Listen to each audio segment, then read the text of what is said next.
వాడు నది దగ్గరికి వచ్చేసరికి ప్రవాహం జాస్తిగా ఉన్నది. ఆ రోజు నది దాటడం సాధ్యపడలేదు.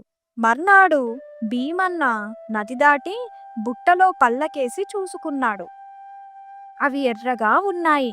పళ్ళు ఎర్రబడ్డాక నిలువ ఉంచరాదని, వెంటనే తినాలని కాపు చెప్పిన మాటలు జ్ఞాపకం వచ్చి భీమన్న కష్టపడి 50 అరటిపళ్ళు తినేసి ఖాళీ బుట్ట తీసుకొని ప్రయాణం పూర్తి చేసి గ్రామాధికారి ఇల్లు చేరుకున్నాడు. వెళ్ళిన పని అయిందా? చీటీ సుబ్బయ్యకిచ్చావా అని గ్రామాధికారి అడిగాడు.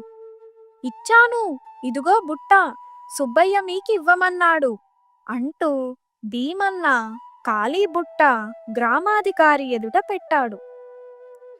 ఈ ఖాళీ బుట్ట దేనికిచ్చాడు అని గ్రామాధికారి ఆశ్చర్యంతో అడిగాడు.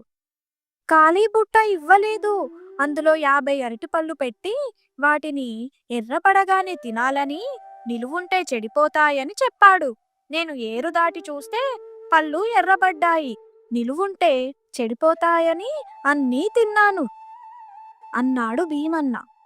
గ్రామాధికారికి మండిపోయింది.